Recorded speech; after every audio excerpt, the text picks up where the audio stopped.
Welcome to Business Stories Review on Business Television Africa. My name is Roberta Ayalingo. In the face of persistent economic instability, coupled with the high rate of unemployment, many people continue to find ways to unearth their entrepreneurial opportunities as they seek to become self-employed. One such ingenuity was exemplified by Mary Bruce, CEO of Casabella Ghana, this week when she unveiled her own jewelry designs for 2014.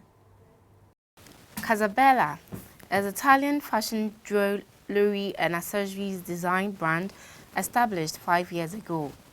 They are engaged in producing unique fashion products at relatively affordable prices. At an in-house exhibition in Accra to showcase some of its products, the CEO of Casabella Ghana, Mary Bruce, said, "The company, which is still new on the Ghanaian market, has made giant strides at ensuring success through the adaptation of unique designs." On display were the unveiled 2014 designs by Casabella, ranging from necklaces designed from precious stones, which include cut green, pink, and red cubic zirconia, tanzanite, and sapphires, with their matching wristwatches and bangles. The CEO says the brand, through intensive direct marketing, has employed about 24,000 sales professionals globally, with about 200 of them from Ghana. She said the idea of undergraduates aiming to occupy positions in white-collar jobs rather than being ingenious and counterproductive. She said Casabella is in Ghana to help grow young talents as well. Casabella is actually into exotic, high-end designer jewelries. We have very captivating products here with crystals, Swarovski crystals, and other materials used for the products. We actually have a model for our business, a very good model, and we have a win-win philosophy. We actually recruit independent people who want to do business on their own for business opportunity. I think you understand me when I say that due to the economic situation actually, a lot of people would like to do something on their own, but they don't know what to do. But we try to help them to do something on their own, and it can be both part-time and full-time. You can be a part-time business owner over here, and then you can be a full-time business owner over here. We try to nurture them to come up with something they want to do in future, to gather some capital for themselves. She said working for people can be quite frustrating, and noted that as a reason for deciding to go into her own business. You realize that a lot of students coming up try to look up to business owners. Actually, they want to work to be paid at the end of the month. But I don't think it should be so. You need to be creative.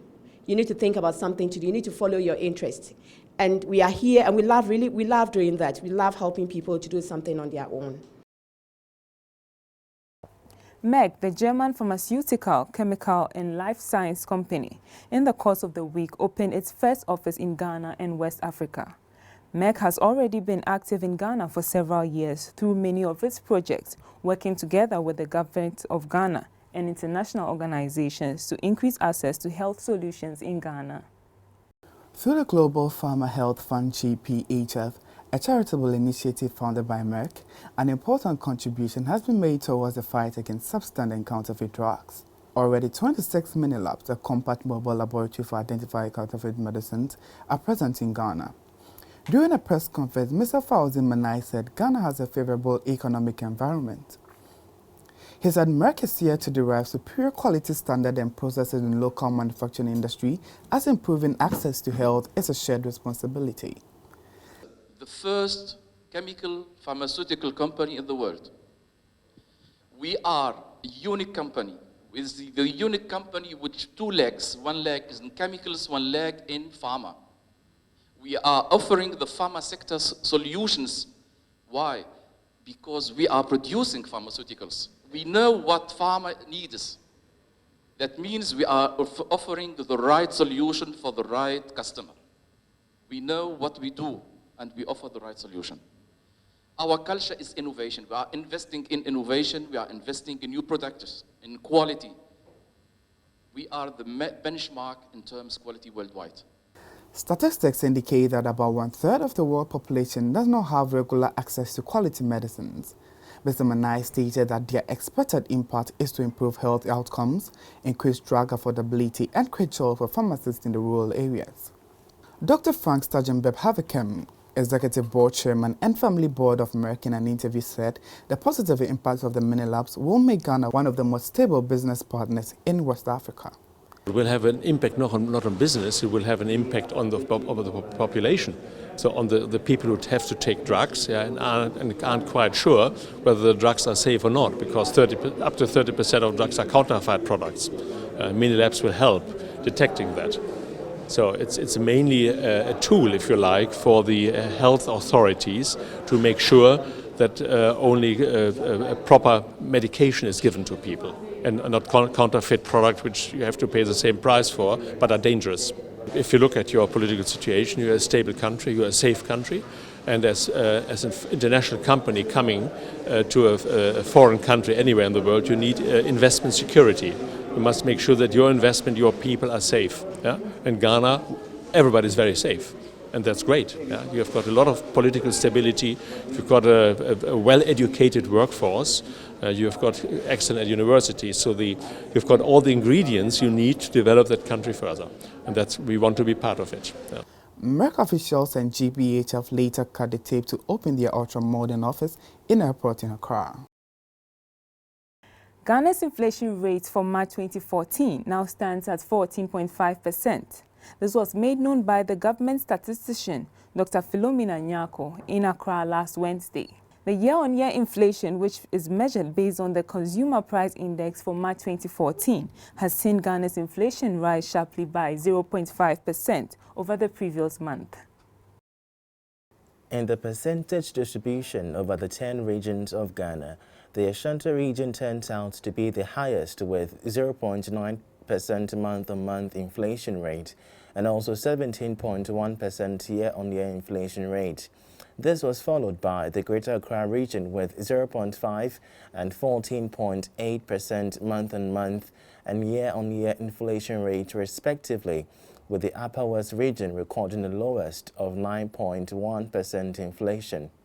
When we look at the regional distribution, we see that Ashanti region recorded the highest combined and non-food inflation rate, while the Volta region recorded the highest food inflation rate in March 2014. So when we look at the food and non-food and non-alcoholic beverages, we have the Volta region recording a figure of 14.6%, followed by the Upper West region with a figure of 9.6%. Central region recorded the lowest food inflation rate of 5.0%. Now, when we look at the non-food inflation rate, we have the Ashanti region recording the highest level of 22.5%, followed by the Central region with 22.2%. We have the Upper West region recording the lowest non-food inflation rate of 8.7%. Now, with the combined food and non-food inflation rates, we have the Ashanti region recording the highest level of 17.1%, followed by the Greater Accra region with 14.8%. We have the Upper West region recording a value of 9.1%, being the lowest among the regions. The government statistician reveals that under food and non-food inflation rates within the Consumer Price Index, 6 subgroups of the foods and non-alcoholic beverages group recorded an average inflation rate of 8.2%, with mineral water, soft drinks and fruits being the highest rated. Now we look at the subgroups within the food group, and we find that 6 subgroups recorded inflation rates higher than the group average of 8.2%. So we have mineral water, soft drinks, fruit juices recording a figure of 18.0%, coffee, tea and cocoa 12.3%, milk, cheese and eggs 12.2%, meat and meat products 11.5%, 5%, sugar, jam, honey, and confectionaries, 9.0%, cereals and cereal products, 8.3%. So we find out that the vegetables recorded the lowest inflation rate of 5.3%. According to their presentation, housing, water, electricity, gas and other fuels recorded the highest rate of 43.8%, followed by transport, which recorded 27.3%. Now we look at the non-food group, and we see that two subgroups recorded inflation rates that are higher than the group average of 19.2%. So here we have housing, water, electricity, gas, and other fuels recording a figure of 43.8%, and transport with an inflation rate of 27.3%. Ghana's inflation rate over the first quarter of 2014 has risen sharply by a margin of 0.7% from 13.8% in January to 14.5% currently. The increase in inflation further explains the extent to which Ghanaian businesses have had to bear the brunt of increasing fuel prices and fluctuating utility bills. BTA News, Charles Aite. The gross domestic product, GDP, is normally determined out of economic activities within the agri industry and service sector. For the month of March, the service sector recorded the highest growth of 7.2% in the fourth quarter of 2013. The gross domestic product of Ghana for the fourth quarter of 2013 grew by 4.9% on a year-on-year basis, with the services recording 49.9%, agriculture 28.2%, and industry trailing behind by 25.9%. Now we move on to the year-on-year growth for the fourth quarter of 2013, and we are saying that is estimated at 4.9%. This means that compared to the fourth quarter of 2012, the growth in the value of goods and services produced in the fourth quarter of 2013 was 4.9%. So we have a table showing the quarterly GDP year-on-year growth rates for 2013. We are saying that in the first quarter of 2013, the provisional figure was 6.7%. Now we have a revised figure of 9.0%. In the second quarter, the provisional figure was 6.1%. We have a figure of 10.9%. And in the third quarter, the growth rate was 0.3%. Now we have a revised figure of 4.9%. And for the fourth quarter, the provisional figure is 4.9%. Now we look at the year-on-year sectoral performance in the fourth quarter of 2013. And we are saying that services sector recorded the highest growth of 7.2%, followed by agriculture with a growth rate of 3.4%, and industry recorded a decline of 1.6%. The industry sector recorded a negative growth rate of negative 1.3% compared to the negative growth rate of negative 1.8% in the third quarter of 2013, which was attributed to the rise in gold and manganese production. Economic activities within the agricultural sector show the crops and cocoa subsector as well as forestry and logging recording a slow growth of negative 0.3% and negative 12.5% respectively. We also look at the performance of the industry sector in the fourth quarter of 2013, and we are talking about the year-on-year performance. Here we are seeing that the activities that showed strong growth were electricity 16.3%, construction 5.3%, mining and quarrying, including crude oil production, 1.3%. However, manufacturing and water, the manufacturing and water subsectors contributed negative growth rates of 14.7% and 0.8% respectively to the sector. So for 2013, we are seeing that crops and cocoa has grew by 5.9%. Livestock grew by 5.0%. There was no change in the forestry and logging subsector, and fishing grew by 5.8%. Agriculture has consistently declined from 31.8% in 2009 to about 22% in 2013. For the industry sector, we've seen a consistent increase in its contribution to GDP. So from 19.0% in 2009 to 28.6% in 2013. For the services sector, we see quite a bit of fluctuation. So we had a figure of 49.2% in 2009, 51.1% in 2010, 49.1% in 2011, 48.4% in 2012, and 49.5% in 2013. Despite figures from the World Bank showing Ghana's economy stands well above the West African 2013 average for sub-Saharan Africa, the current economic growth of 7.1% stands as a dent on the country's current fiscal instability after 5 years of sustained growth above 8%. BTA News, Charles Aite. Ghana's present economic situation continues to affect many people, especially traders and small-scale entrepreneurs. For some time now, inflation has persistently recorded an upward trend, moving away from single digits to double digits. The March inflation figure of 14.5%, coupled with other inconsistencies being witnessed, presents a further challenging situation to the country.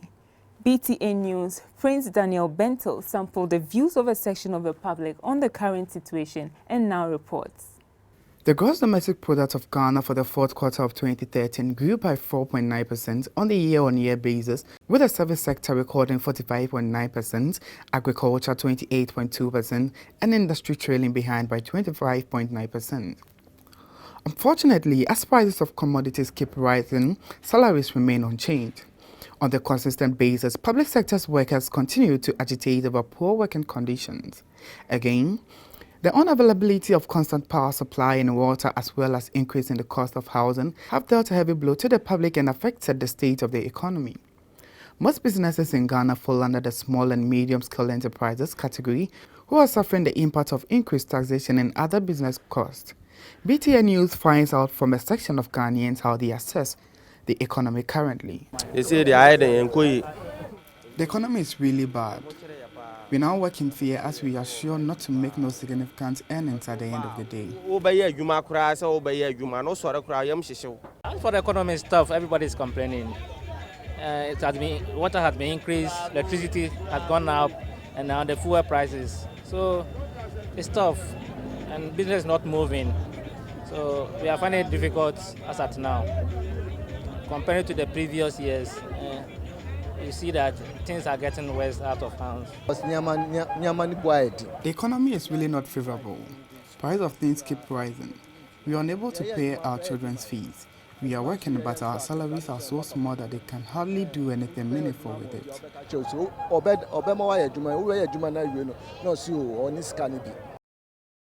The further increase in inflation for the month of March, as announced by the government statistician, is certainly going to affect trading activities, as the marketplace has already started bearing the brunt.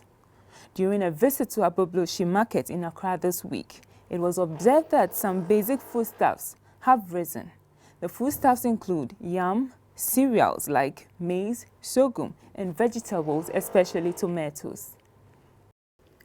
According to the government statistician, the inflation rate for month of March is now 14.5%, up from 14% recorded in February 2014. She also stated that there was a marginal increase in food inflation, while the non-food sector is increasing sharply. However, during a visit by BTA News, some traders lamented the rate at which prices were shooting up, especially the basic food items. Madam Yadonko, a yam trader, was unloading a truckload of yam at the market. The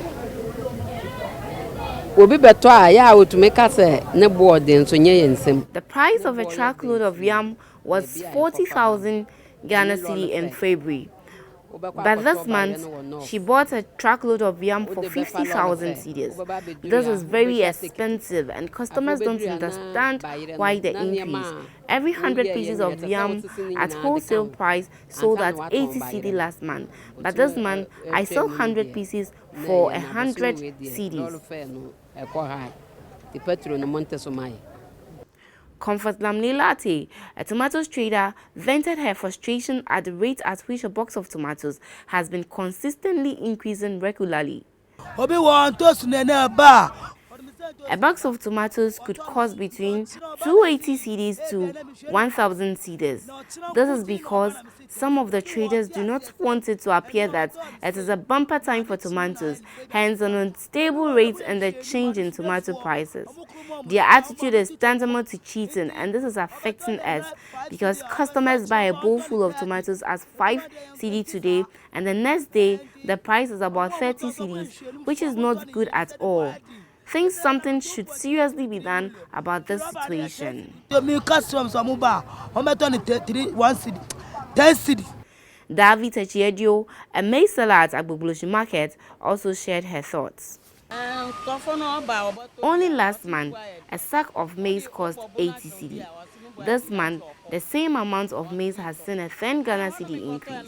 This is affecting business, since customers are not buying as they used to because of the price. First National, one of the fastest growing financial institutions in the country, has launched the Easter World Cup promo at its head office at the Salam Down, a suburb of Accra. As part of the promo, which ends after the World Cup tournament in July this year, the company will give away items branded in the bank's identity to both new and old clients. The CEO of First National, Patrick Anumel, launched the promo.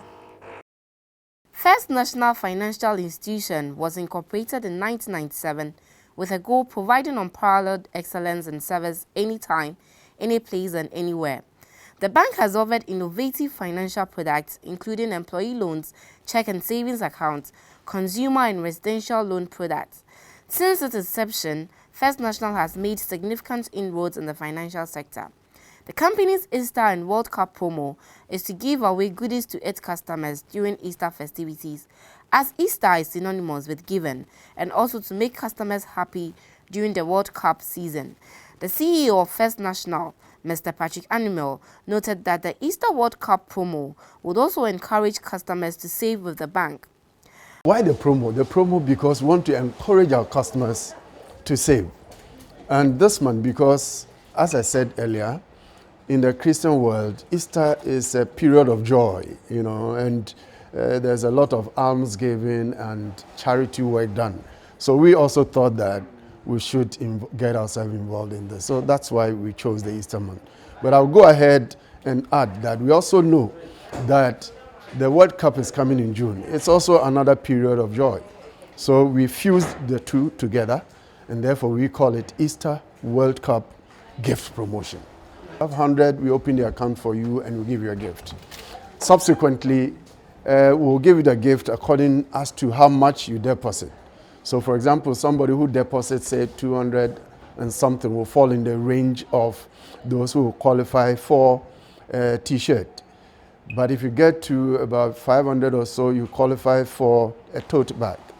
If you get to about 1,000 or so, you qualify for a First Digital decoder. So it depends on how much you put there. But whatever you put there, you will get a gift. As the promo runs from the month of April to July, several gifts will be given away to customers. These include branded t-shirts, tote bags, and First Digital boxes. To qualify for a gift, a customer needs to save a 100 Ghana cedi to win a t-shirt or a tote bag, and with a 1,000 Ghana cedi deposit, one can win a First Digital box. Some new customers who opened accounts with the bank won gifts. They later shared their thoughts with BTA. Madam Barbara Annan expressed her appreciation to First National Bank for winning a First Digital decoder for depositing a sum of 1,000 cedi in her account. Minya decoder, baako, and a minya t-shirt, any bag. Ni bag baako. Me de be mo say omo nyina omo nim say omo nyina be bua account wo ha because how be bua account a wo sika na nyira da. Nti me de ofuturo mo say obi amia ne no fa ne sika betu First National. Ghana Oil Company, GOIL, this week paid 1.4 million Ghana cedi as dividend to the government through the Ministry of Finance and Economic Planning. In all, these payments, together with previous dividends, amounted to a tune of 4.4 million Ghana cedi to government and shareholders over the past 4 years. In an interview, the board chairman of GOIL, Professor William Ifiakwa Asumeni, told BTA News the consistency in the payment of dividends reflected the 13.9% average increase in the total revenue of the company over the 4-year period. According to the management of GOIL, the average of 13.9% increase in the revenue base of the company is mainly due to the rebranding and restructuring of its customer service and shareholding engagements. The board chairman of the Ghana Oil Company, Professor William Asumeni, tells BTA News that GOIL has been on the edge of the competitive bulk distribution market in Ghana and has yielded positive returns over the decades. When we looked at industry, we found that our customers stayed away from GOIL for a number of reasons, not excluding the appearance of our stations.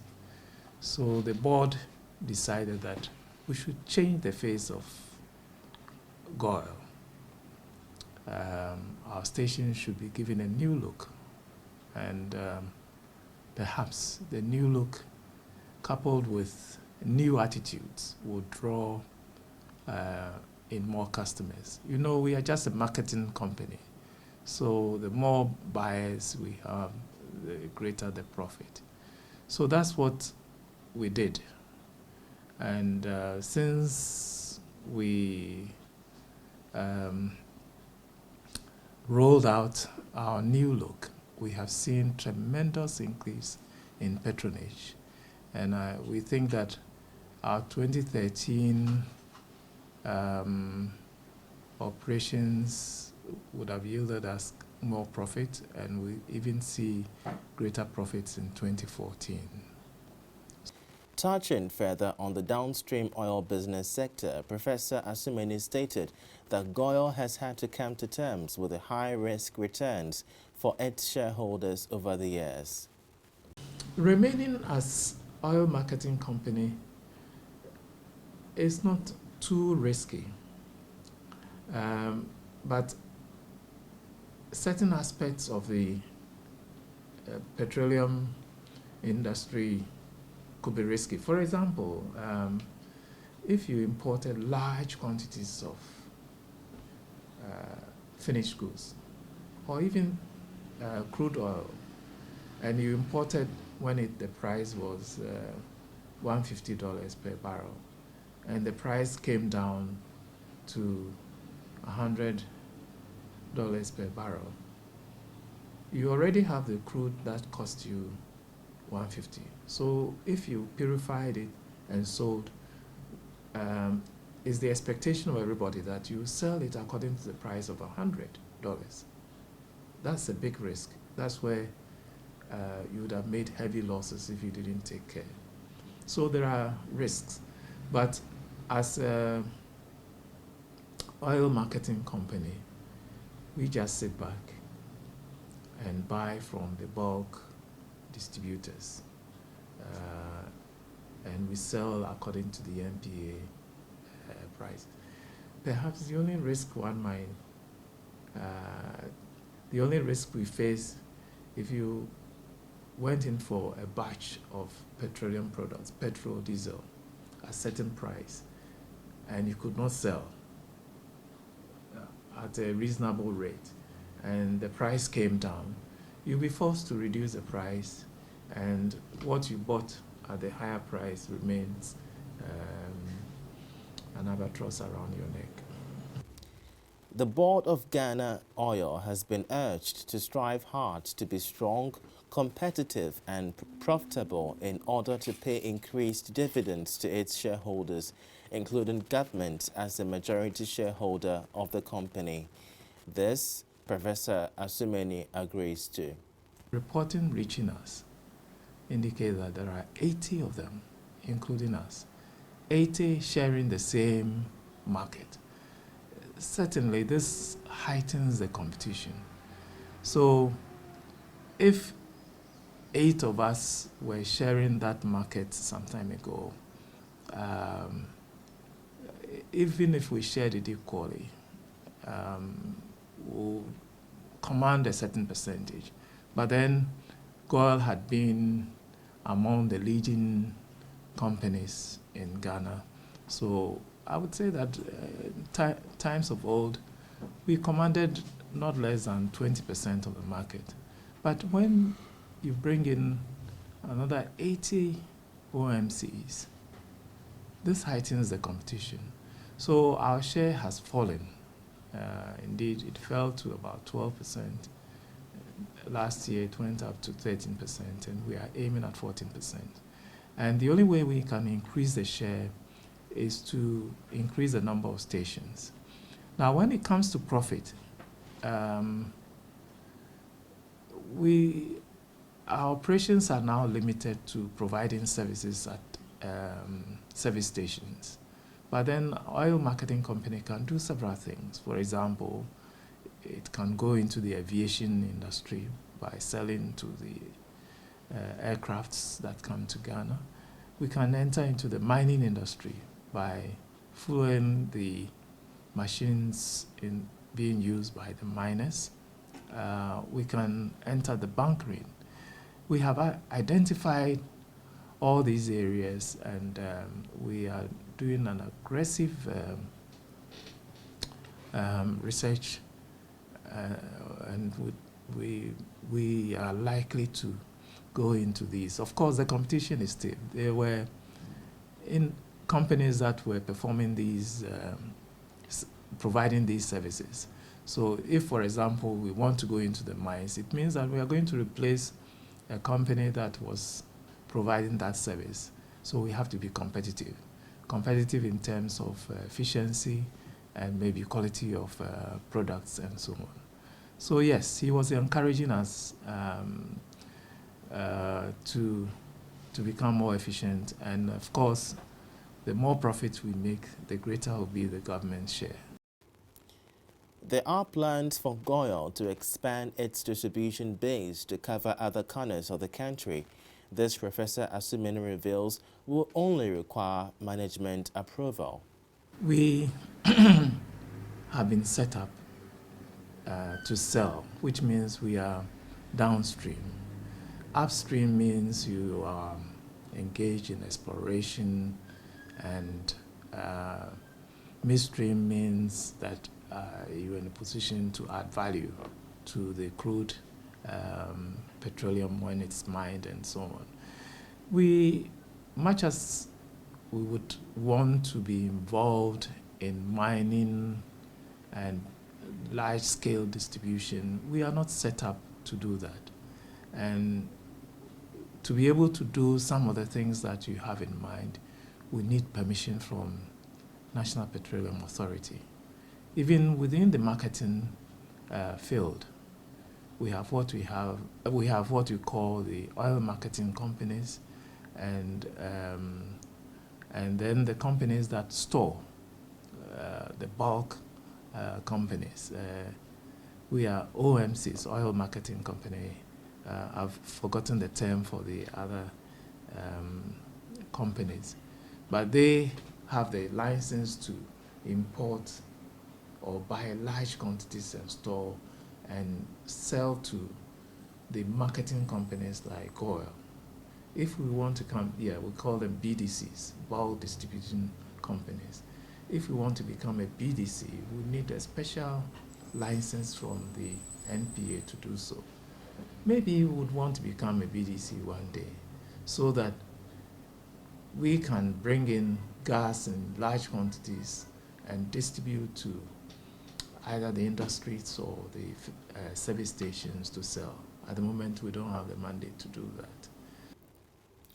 GOIL is a downstream Ghanaian oil and gas company listed on the stock index of the Ghana Stock Exchange. Being the largest fuel retail network across Ghana, GOIL has a wide customer base ranging from companies, institutions to major parastatals.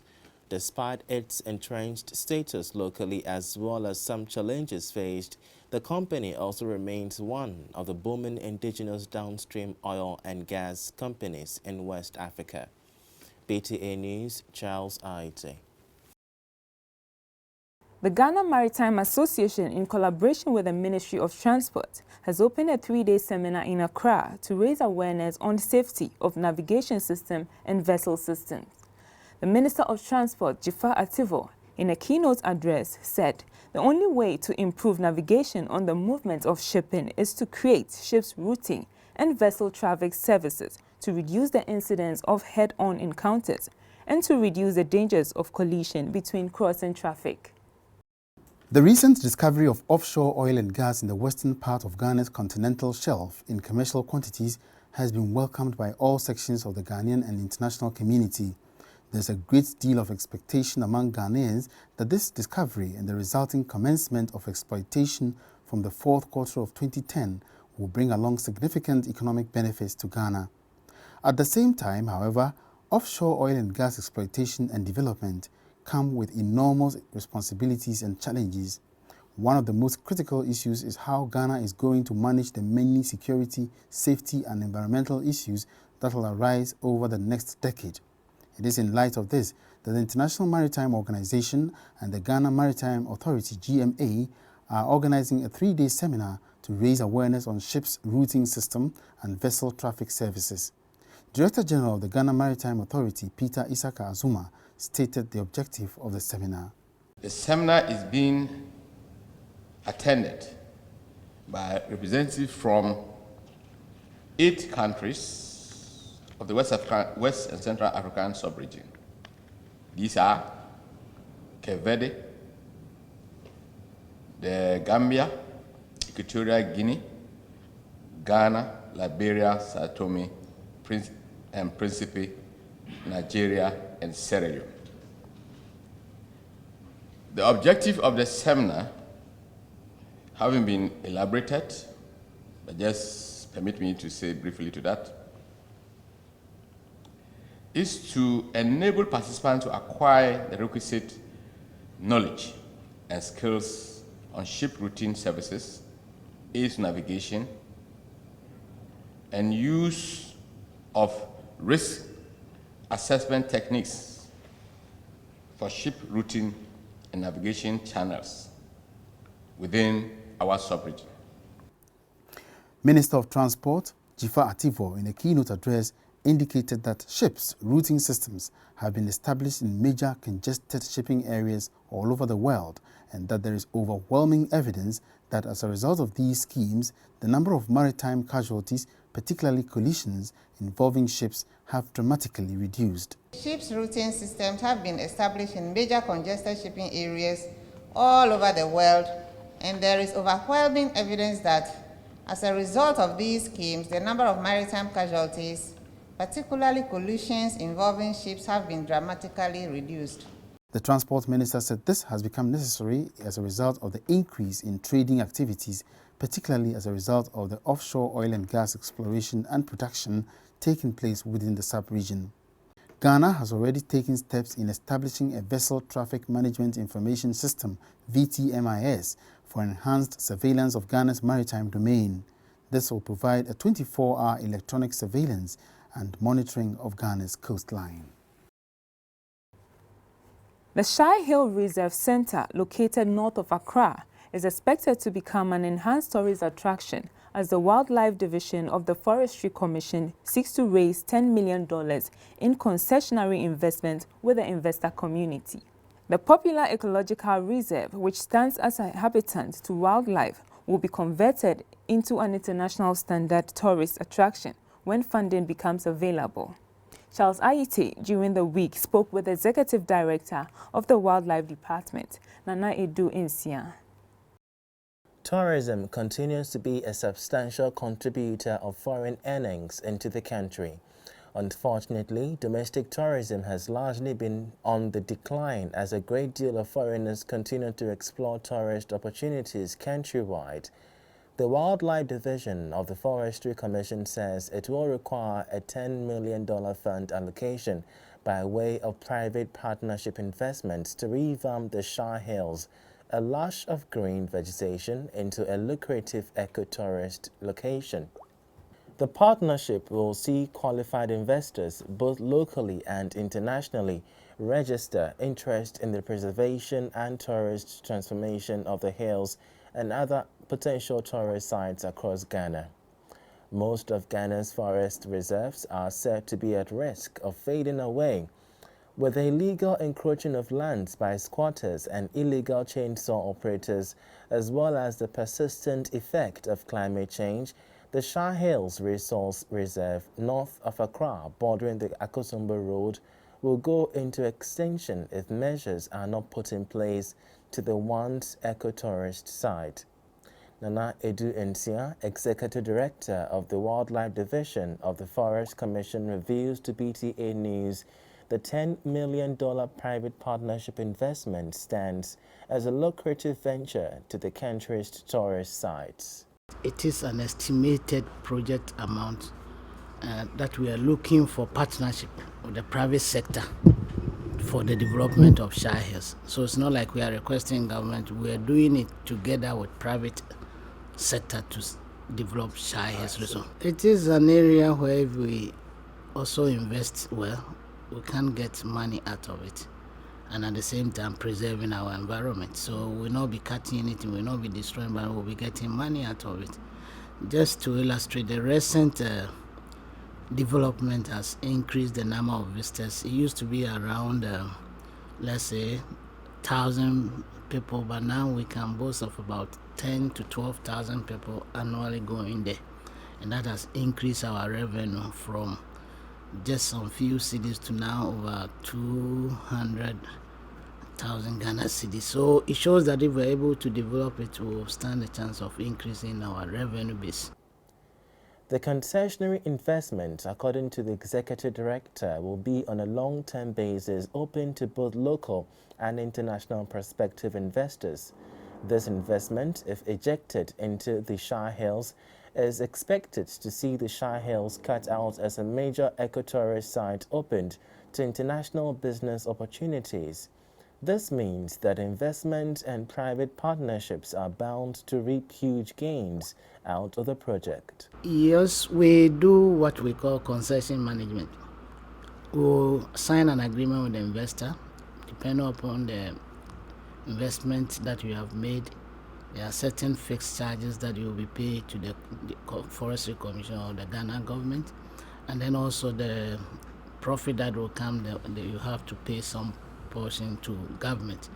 Definitely nobody goes to business and lose, and then in business we have what we call 1 + 1 = 3, which shows that there's a hidden element, which is the profit or what the businessman will get. So seriously, we also make provision that the businessman will get something out of it, and it becomes a sustainable business, because not a business that you go in for just 3 years and you think you reap your profit. No, you invest it as a long term. And I've seen a lot of concession agreements where even the owners will die and their family or children will succeed because it's a long-term investment.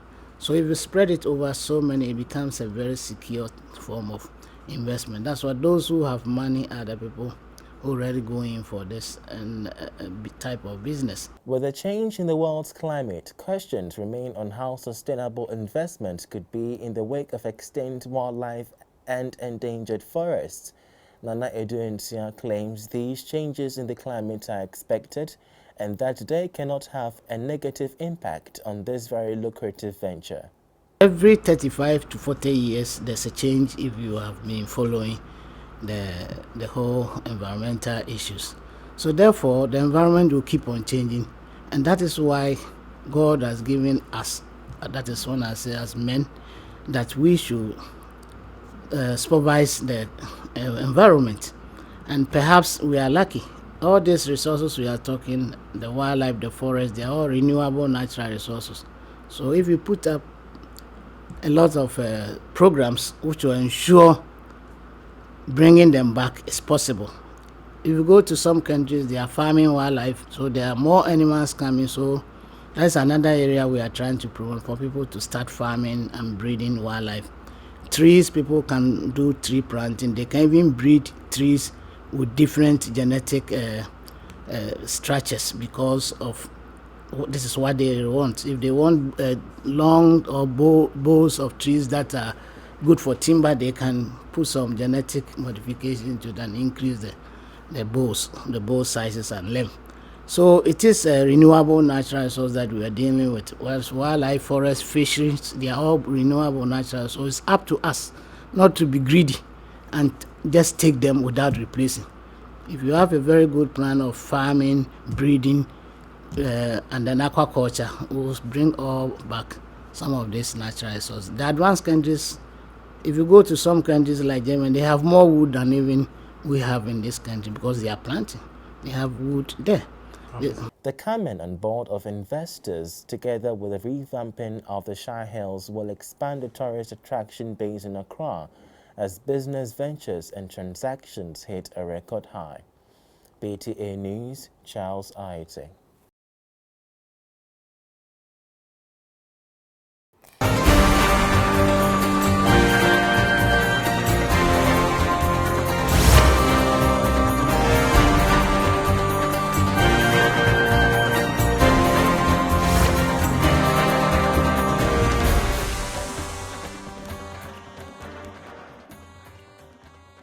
Let's now take a break, and when we come back, we look at other stories outside Ghana.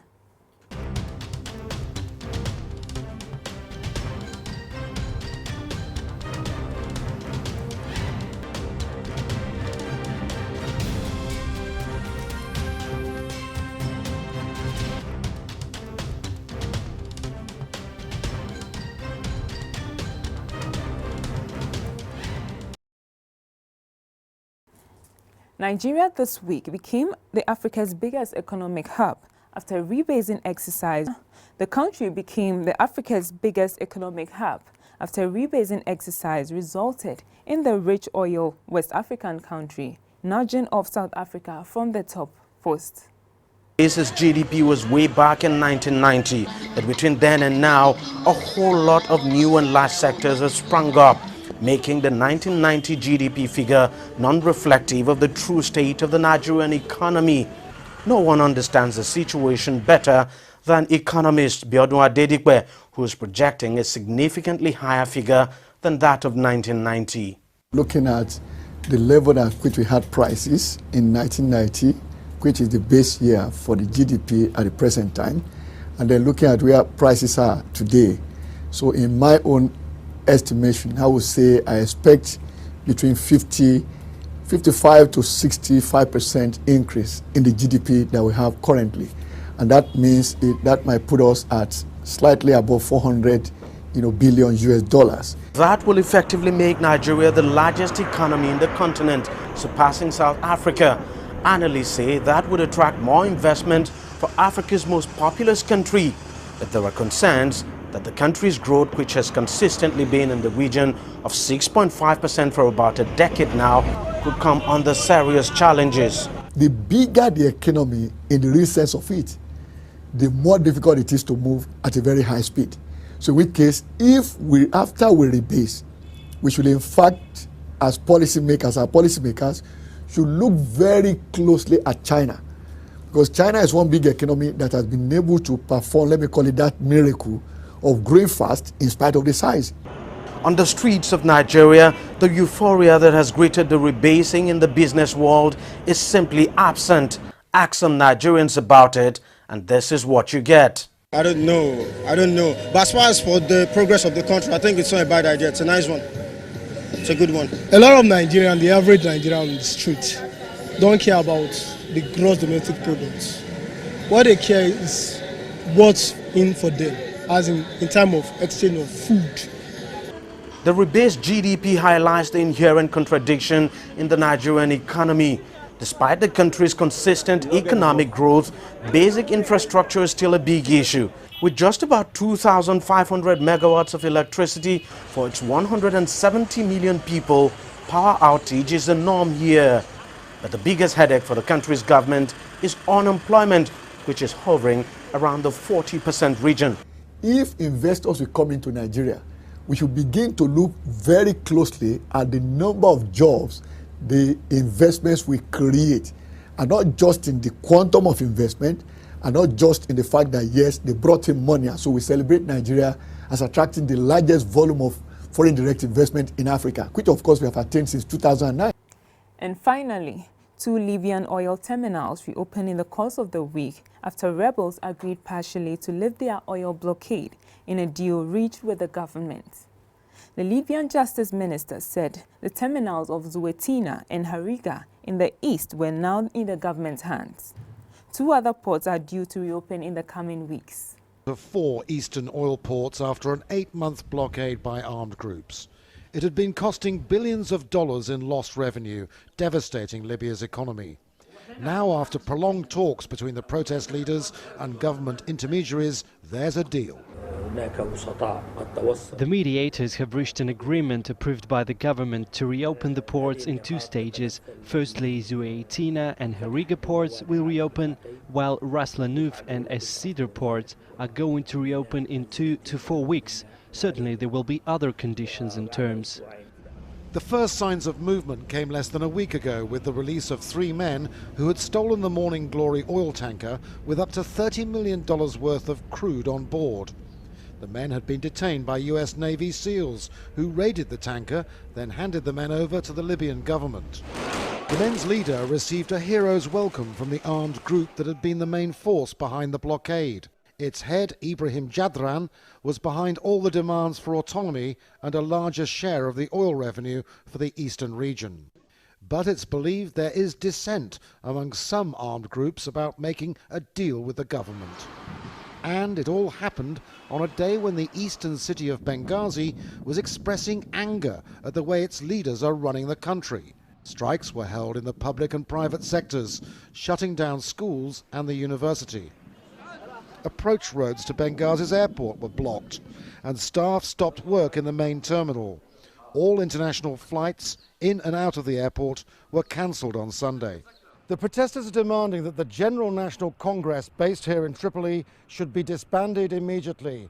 They say that infighting amongst parliamentarians has been a major factor in the breakdown of law and order, any semblance of it throughout the country, particularly in the east.